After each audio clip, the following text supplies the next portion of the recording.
ఇక గ్రేటర్ హైదరాబాద్ పరిధిలో కుండపోత వర్షంపై ప్రభుత్వం అలర్ట్ అయింది. ప్రస్తుతం విద్యాశాఖ ఒక ప్రకటన రిలీజ్ చేసింది. ఈ రోజు స్కూల్స్ కు సెలవు అంటూ కూడా డీఈఓ, ఎంఈఓలు ఆదేశాలు జారీ చేశారు. గ్రేటర్ పరిధిలో కుండపోత వర్షంపై ప్రభుత్వం ఈ నిర్ణయం తీసుకున్నట్లయితే తెలుస్తోంది. ఉదయం 4 గంటల నుంచి కురుస్తున్న వర్షానికి సిటీ మొత్తం అల్లకొల్లలో అయింది. దీంతో స్కూళ్లకి సెలవు ప్రకటిస్తూ కూడా విద్యాశాఖ సెలవు ప్రకటించింది.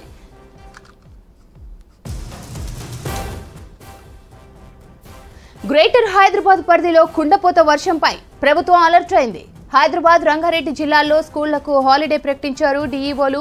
అటు రాష్ట్ర వ్యాప్తంగా రెయిన్ పరిస్థితులను చూసి హాలిడే ఇవ్వాలని జిల్లాల డీఈఓలు, ఎంఈఓలకు విద్యాశాఖ ఆదేశాలు జారీ చేసింది. మరిన్ని డీటెయిల్స్ షరీఫ్ అందిస్తారు. షరీఫ్, గ్రేటర్ పాఠశాలలకు సెలవుపై అప్డేట్స్ ఏంటి?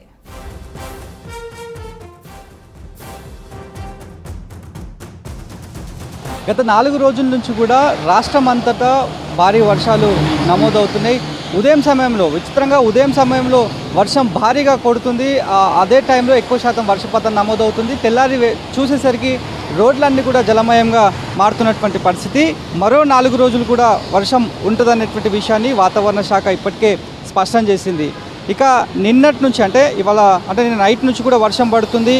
ఇవాళ ఉదయం తెల్లవారుజామున 4 గంటల 30 నిమిషాల నుంచి పడ్డటువంటి వర్షం కారణంగా లోతట్టు ప్రాంతాలు, ప్రధానంగా హైదరాబాద్ మెట్రో సిటీలో చాలా లోతట్టు ప్రాంతాలు ఉన్నాయి. ఇటు లోయర్ ట్యాంక్ బండ్ వైపు వచ్చేటువంటి బస్తీలు కావచ్చు, అదేవిధంగా ఇటు బోరబండ, దాంతోపాటు ఓల్డ్ సిటీలో చాలా వరకు లోయర్ ఏరియాస్ ఉంటాయి. ఇటు కృష్ణానగర్, బంజారాహిల్స్, జూబ్లీహిల్స్ వైపు కూడా లోతట్టు బస్తీలు కూడా చాలా వరకు ఉన్నాయి. సో ఆ బస్తీలో ఉన్నటువంటి వాళ్ళంతా కూడా వాళ్ళ బాధ వర్ణాతీతంగా ఉంది. 2 వీలర్స్పై వచ్చే వాళ్ళు ప్రమాదవశాత్తు రోడ్లపై నిలిచినటువంటి వర్షపు నీరు, దానికి తోడుగా ఉన్న డ్రైనేజ్ వాటర్తో నిండిపోయినటువంటి వాటర్ స్టాగ్నేషన్ పాయింట్స్ ఏవైతే ఉన్నాయో ఆ పాయింట్స్ దగ్గర అదుపు తప్పి కింద పడిపోయి కొద్ది దూరం పాటు కొట్టుకుపోయినటువంటి దృశ్యాలు, ఆ సిచ్యువేషన్స్ కూడా ప్రస్తుతానికైతే అక్కడక్కడ రిపోర్ట్ అవుతున్నటువంటి పరిస్థితి. సో దీనిపైన ప్రభుత్వం ఇప్పటికే అప్రమత్తమైంది. జిహెచ్ఎంసీ పరిధిలో ఉన్నటువంటి మాన్సూన్ టీమ్ని అలర్ట్ చేయడం జరిగింది. ఎస్డిఆర్ఎఫ్ టీమ్స్ అన్నింటినీ కూడా రంగంలోకి దింపారు. ట్రాఫిక్ ఎన్ఫోర్స్మెంట్ అంతా కూడా అలర్ట్ అయిపోయింది. ఎక్కడ స్టాగ్నేషన్స్ పాయింట్స్ ఉన్నాయి, ఒకవేళ రోడ్లపైన మ్యాన్ హోల్స్ తెరుచుకుని వాటర్ అంతా కూడా ఒక వరదలాగా వెళ్ళే ప్రమాదం ఉన్నటువంటి ప్రాంతాలు ఏవైతే ఉన్నాయో ముందుగానే వాటన్నిటిని ఎక్సర్సైజ్ చేశారు. అలాంటి ప్రాంతాల్లో ఫిజికల్గా ట్రాఫిక్ ఎన్ఫోర్స్మెంట్ని పెడుతున్నారు. జిహెచ్ఎంసీ టీమ్స్ని ప్రత్యామ్నాయంగా అక్కడ ఏర్పాటు చేయడం జరుగుతుంది.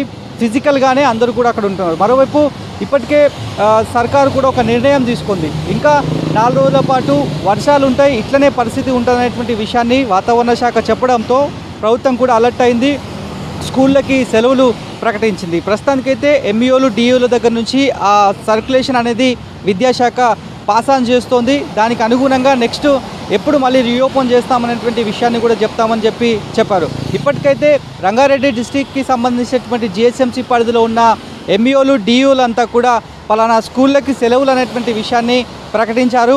ఇంకా ఇట్లనే మిగతా ప్రాంతాల నుంచి మిగతా జిల్లాల్లో ఉన్నటువంటి ఎంఈఓలు, డిఈఓలు అంతా కూడా ఇదే మెసేజ్ని పాస్ ఆన్ చేసే సిచ్యువేషన్ అయితే కనిపిస్తోంది. ప్రధానంగా ముషిరాబాద్ కావచ్చు, పార్సిగుట్ట ఏరియాలో మాత్రం పరిస్థితి మరీ దయనీయంగా ఉంది. కృష్ణనగర్లో కూడా పరిస్థితి దయనీయంగా ఉందని చెప్పాలి. 2 వీలర్స్పై వచ్చేటువంటి వాళ్ళు జాగ్రత్తగా ఉండాలి. At the same time ORR వైపు ట్రావెల్ చేసేటువంటి వెహికల్ 4 వీలర్ వాహనదారులు ఎవరైతే ఉన్నారో వాళ్ళు కూడా అప్రమత్తంగా ఉండాలనేటువంటి విషయాన్ని చెప్తున్నారు. గతంలో కూడా మనం చూసినాం, ఓఆర్ఆర్ పైన నిలిచి ఉన్నటువంటి నీళ్ళు కారణంగా ఓవర్ స్పీడ్గా ఓఆర్ఆర్ పైన వెహికల్స్ ఉంటాయి, 4 వీలర్స్ వెహికల్స్ ఉంటాయి. నిలిచిపోయినటువంటి ప్లేస్లో ఒకవేళ వెహికల్ వెళ్ళి అదుపు తప్పి డివైడర్ ఢీకొని ప్రమాదాలు జరిగినటువంటి సిచ్యువేషన్స్ కూడా ఉన్నాయి. అంటే 2 సైడ్స్ కూడా రోడ్స్ మనకు కనిపిస్తూ ఉంటాయి. ఒకవైపు వాటర్ స్టాగ్నేషన్ పాయింట్ ఉన్నా కూడా అటువైపు వెళ్ళేటువంటి వాహనదారులకు కూడా ఇబ్బంది కలుగుతుంది. కాబట్టి సో అత్యంత జాగ్రత్తగా ఉండాలనేటువంటి విషయాన్ని ఇప్పటికే ట్రాఫిక్ పోలీసులు చెప్తున్నటువంటి పరిస్థితి. ప్రస్తుతం మనం ముంబై హైవే టువర్డ్స్ లింగంపల్లి వెళ్ళేటువంటి రోడ్లో ఉన్నాం. ఇదంతా కూడా ఐటీ కారిడారు. ఉదయం నుంచి కూడా గత 4 రోజుల నుంచి ఉదయం 4 గంటల నుంచి 6 గంటల ప్రాంతం వరకు వర్షం ఈ తక్కువ స్పాన్ ఆఫ్ టైంలో అంటే కొన్ని గంటల పాటు పడుతున్నప్పటికీ కూడా పెద్ద మొత్తంలో వర్షపాతం నమోదవుతున్నట్టుగా కూడా ఇప్పటికే వాతావరణ శాఖ చెప్తోంది. ప్రతి డివిజన్లో 10 సెంటీమీటర్ల వర్షపాతం నమోదవుతుందంటే ఎంత పెద్ద భారీ మొత్తంలో ఫోర్కాస్ట్ రిపోర్ట్ అవుతుందో మనం అంచనా వేయొచ్చు. వాస్తవానికి మన సిటీ రోడ్స్, మన సిటీలో ఉన్నటువంటి డ్రైనేజ్ వ్యవస్థ కేవలం 2, 3, 4 సెంటీమీటర్లకే అతలాకుతలం అయిపోయేటువంటి సిచ్యువేషన్స్ ఉంటాయి. అంతవరకు వస్తే ఉన్నటువంటి డ్రైనేజ్ సిస్టమ్ కావచ్చు అదంతా కూడా గాడిలో ఉన్నటువంటి పరిస్థితులు ఉంటాయి. కానీ 10 సెంటీమీటర్ల వర్షపాతం ఇటు షేర్లింగంపల్లి, కుకట్పల్లి, అదేవిధంగా సౌత్, ఈస్ట్, వెస్ట్కి సంబంధించినటువంటి జోన్లో ఉన్నటువంటి ఏరియాస్లో ఇట్లనే 10 సెంటీమీటర్లు, ఒక్కొక్క చోట 12, ఒక్కొక్క చోట 13 సెంటీమీటర్ల వర్షపాతం నమోదవుతున్నటువంటి పరిస్థితుల్లోనే ట్రాఫిక్ ఎన్ఫోర్స్మెంట్ అంతా కూడా రంగంలోకి దిగింది. ఇప్పటికే ఉన్నతాధికారులంతా కూడా ఇటు GHMC, electricity, water board, police, law and order, అదేవిధంగా సంబంధించినటువంటి మాన్సూన్ టీమ్స్ ఏవైతే ఉన్నాయో వాళ్ళందరూ కూడా సమన్వయంతో జనాలకు ఇబ్బంది కలగకుండా ఎక్కడైతే వాటర్ పేరుకుపోయి ఉన్నటువంటి ప్రాంతాలు ఎక్కడైతే ఉన్నాయో, మరోవైపు కన్స్ట్రక్షన్కి సంబంధించినటువంటి చాలా ప్రదేశాలు కూడా కన్స్ట్రక్షన్ చేస్తూ వస్తున్నారు.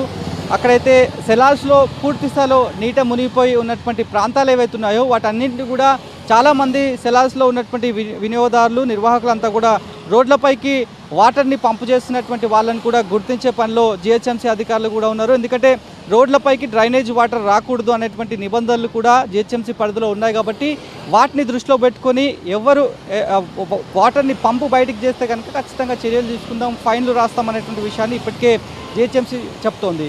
మరోవైపు పోలీసులు ఒక అడ్వైజరీ కూడా ఇస్తున్నారు. ట్రాఫిక్ పోలీసులు వర్షం పడే సమయంలో లోతట్టు ఏరియాలకు వెళ్ళేటువంటి వాళ్ళు ఏరియాపై కమాండ్ ఉంటేనే ఆ ఏరియాలోకి వెళ్ళాలి, లేదంటే ఒక రోడ్డు బ్లాక్ అయితే కనుక దానికి ప్రత్యామ్నాయంగా రోడ్డు ఉంటే వెళ్ళాలి, లేదంటే అక్కడే కాసేపు వాటర్ స్టాగ్నేట్ అయినటువంటి వాటర్ అంతా కూడా అక్కడ నుంచి క్లియర్ అయిపోయిన తర్వాత క్లియరెన్స్ చూసుకొని వెళ్ళాలి, తెలియని రోడ్లోకి వెళ్ళి ఇబ్బంది పడొద్దు అనేటువంటి విషయాన్ని కూడా చెప్తున్నారు. మరోవైపు చాలా ప్రదేశాల్లో కూడా మ్యాన్ హోల్స్ అన్నీ కూడా ఓపెన్ అవుతున్నాయి, దానిగానే ఓపెన్ అవుతున్నటువంటి పరిస్థితి. వాటర్ ఫోర్స్ ఎక్కువగా ఉండడము, ఆ మ్యాన్ హోల్స్లో చెత్తాచెదరం అంతా కూడా పేరుకుపోయిన కారణంగా ఈ మ్యాన్ హోల్స్ అన్నీ కూడా బయటికి వస్తున్నాయి.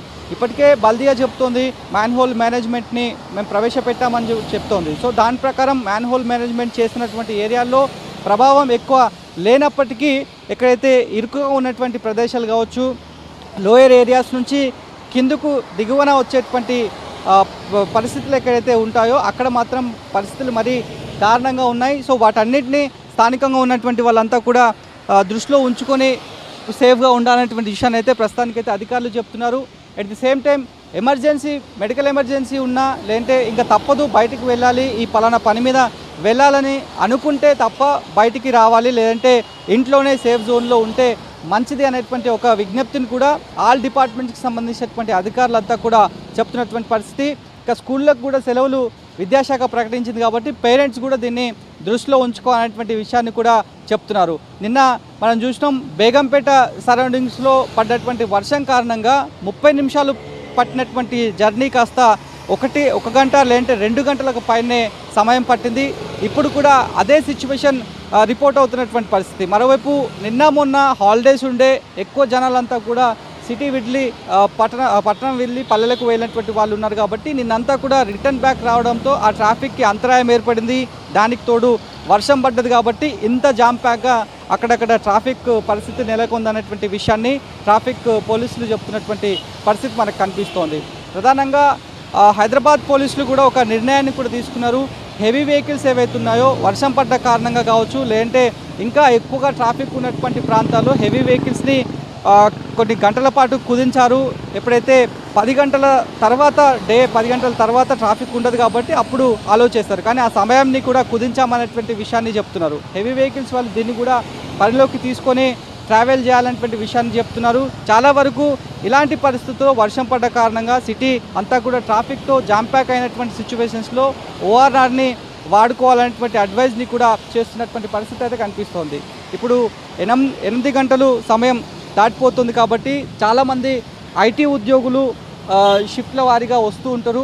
ఇప్పటికైతే ట్రాఫిక్ స్లో మూమెంట్గా కనిపిస్తోంది. ఇది పెద్ద హైవే, ముంబై హైవే అని చెప్తుంది. ఇది టువర్డ్స్ డిఎల్ఎఫ్ నుంచి లింగంపల్లి వెళ్ళేటువంటి మార్గం ఇది. ఇంకా కూడా చిరుజల్లులు పడుతూనే ఉన్నాయి, అక్కడక్కడ ఇంకా మోస్తారుగా వర్షం పడుతోంది. హైదరాబాద్ అదేవిధంగా స్టేట్ అంతా కూడా ఎల్లో అలర్ట్లోకి వచ్చేసింది. ఎల్లో అలర్ట్ని అన్ని డిపార్ట్మెంట్ల వాళ్ళు గమనించాలనేటువంటి విషయాన్ని ఐఎండీ చెప్పినటువంటి సిచ్యువేషన్ అయితే కనిపిస్తోంది. ఎప్పటికప్పుడు వర్షం అప్డేట్స్ తెలుసుకునే జనాలంతా కూడా, కమ్యూనిటర్స్ అంతా కూడా ట్రావెల్ చేయాలి. దూర ప్రాంతాలకు వెళ్ళేటువంటి వాళ్ళు కూడా అత్యవసరం ఉంటేనే వెళ్ళాలి తప్ప వాటన్నిటిని కూడా పోస్ట్పోన్ చేసుకోవాలనేటువంటి విషయాన్ని పోలీస్ డిపార్ట్మెంట్ చెప్తున్నటువంటి సిచ్యువేషన్. అదే అంశాన్ని బల్దియా అధికారులు కూడా చెప్తున్నారు. సో మరి ఇంకా 4 రోజుల పాటు ఇదే వర్షం కంటిన్యూగా ఉంటుందనేటువంటి విషయాన్ని చెప్తున్నారు. మరోవైపు ఇటు లోతట్టు ప్రాంతాలు ఇందాక మనం చెప్పినట్టుగా బోరబండ కావచ్చు, రాజేంద్ర నగర్ కావచ్చు, మలక్పేట్, మైత్రి వనంలో ఉన్నటువంటి కొన్ని ప్రాంతాలు, పంజాగుట్ట, అదేవిధంగా హైదరాబాద్ ఏరియాలో ఉన్నటువంటి లోయర్ ఏరియాస్ ప్రాంతాలు, ముషిరాబాద్ ప్రాంతాలు, పార్సిగుట్టకు సంబంధించి కావచ్చు, అక్కడ కొన్ని వెహికల్స్ అన్నీ కూడా కొట్టుపోయినాయి. గతంలో కూడా మనం చూసినాం, వర్షం పడితే నాలాలన్నీ కూడా పొంగి పొర్లుతాయి, ఆ రోడ్లన్నీ కూడా జలమయంగా మారుతాయి. అవి రోడ్లా లేంటే ఒక సెలయర్లా పారుతుందా అనేటువంటి ఒక సిచ్యువేషన్ అక్కడ కనిపిస్తుంది. కాబట్టి వాటన్నిటిని దృష్టిలో పెట్టుకొని సేఫ్ జోన్లో జర్నీ చేయాలనేటువంటి విషయాన్ని కూడా ప్రస్తుతానికైతే అధికారులు చెప్తున్నటువంటి పరిస్థితి కనిపిస్తుంది. మరోవైపు ఒక వార్త కూడా వస్తుంది, పార్సిగుట్టకు సంబంధించినటువంటి వరదల్లో ఒక గుర్తు తెలియని మృతదేహం కొట్టుకొని వచ్చినట్టుగా కూడా వార్తలు వస్తున్నాయి. కాబట్టి దీనిపైన ఇప్పటికే అధికారికంగా అక్కడ ఉన్నటువంటి ఎన్ఫోర్స్ అయినటువంటి ఇటు పోలీసులు కావచ్చు, లేదంటే జిహెచ్ఎంసీకి సంబంధించినటువంటి ఏ అధికారులు కూడా ధృవీకరించలేదు. అట్లాంటి సిచ్యువేషన్స్ కూడా ఉంటాయి కాబట్టి లోయర్ ఏరియాలో ఉన్నటువంటి వాళ్ళు కూడా జాగ్రత్తగా ఉండాలనేటువంటి విషయాన్ని చెప్తున్నారు. మరోవైపు ఎలక్ట్రిసిటీ డిపార్ట్మెంట్ కూడా ఎక్కువ డేంజర్ జోన్లో ఉన్నటువంటి నాలాలు, మ్యాన్ హోల్స్ పొంగి పొర్లుతున్నాయో అలాంటి ప్రాంతాల్లో పవర్ ఇంటరప్షన్ ఉంటుంది, పవర్స్ని కట్ చేస్తాం అనేటువంటి ముందస్తు చర్యలో భాగంగా తీసేస్తాం, బ్రేక్ ఇస్తాం అనేటువంటి విషయాన్ని చెప్తున్నారు. కన్వీనియన్స్ చూసుకోవాలి, ఎవరు కూడా ఇన్కన్వీనియన్స్గా ఫీల్ అవ్వద్దు అనేటువంటి విషయాన్ని ఎలక్ట్రిసిటీ డిపార్ట్మెంట్ కూడా చెప్తోంది. మరోవైపు ఒక కాషన్ని కూడా ప్రతిసారి వర్షం పడ్డప్పుడు ఎలక్ట్రిసిటీ డిపార్ట్మెంట్ చెప్తుంది. అంటే రోడ్డు డివైడర్కి మధ్యలో ఉన్నటువంటి అడ్వర్టైజ్మెంట్ బోర్డ్స్ కావచ్చు, ఎలక్ట్రిక్ పోల్స్ కావచ్చు, ఎలక్ట్రిక్ పోల్స్కి ఉన్నటువంటి వైర్స్ ఏవైతే ఉన్నాయో వాటి ఏవిటిని కూడా టచ్ చేయొద్దు. ఎంత చెప్పులు వేసుకున్నా లేదంటే షూస్ అన్నీ కూడా ఉన్నా కూడా ఎవరు కూడా తడిగా ఉన్నటువంటి పోల్స్ని మాత్రం టచ్ చేయొద్దు.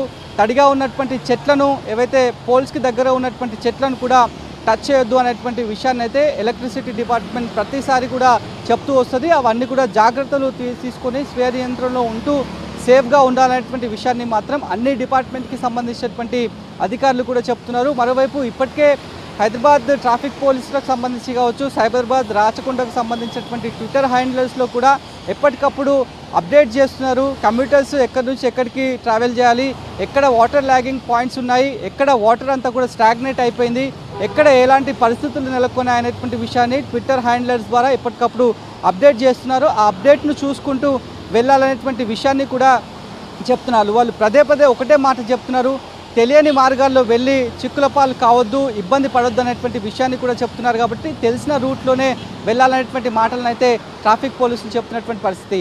మరి 4 రోజుల పాటు ఇలాంటి వర్షమే ఉంటుందనేటువంటి విషయాన్ని అయితే ప్రస్తుతానికైతే ఐఎండీ చెప్తోంది. గత 4 రోజుల నుంచి వర్షం పడుతున్నప్పుడు కూడా డే టైంలో ఎండ ఉంటుంది, ఎండతో పాటు ఉక్కపోత, అంత పెద్దగా ఉక్కపోత కూడా నమోదవుతోంది. నైట్ అవర్స్ వచ్చేసరికి వర్షం పడుతుంది. 4 రోజుల నుంచి కూడా ఇదే తంతు కంటిన్యూ అవుతుంది. డే అంతా కాస్త గరివిచ్చినప్పుడు కూడా వెంటనే ఎండ కొడుతుంది. ఎండ కొట్టిన తర్వాత హ్యూమిడిటీ ఎక్కువైపోతుంది. డే అంతా హ్యూమిడిటీతో ఇబ్బంది పడుతున్నటువంటి జనాలకి ఎర్లీ అవర్స్లో స్టార్ట్ అయినటువంటి వర్షం కారణంగా, ఆ వర్షంతో వచ్చినటువంటి వర్షపాతం అయినటువంటి నమోదైనటువంటి వర్షం నీరు కారణంగా రోడ్లపై అన్నీ కూడా వర్షం చేరిపోవడంతో 2 విధాల జనాలకి ఇబ్బంది అవుతుందని చెప్పాలి. డే టైంలో ఎండ ఎట్లనైతే ఇబ్బంది పెడుతుందో నైట్ అవర్స్లో, అదేవిధంగా ఎర్లీ అవర్స్లో, మార్నింగ్ అవర్స్లో వచ్చేటువంటి వర్షం కూడా ఆ రకంగా ఇబ్బంది పడుతుంది. కాబట్టి ప్రతి ఒక్కరు జాగ్రత్తగా ఉండాలనేటువంటి విషయాన్ని అయితే వాతావరణ శాఖ చెప్తోంది.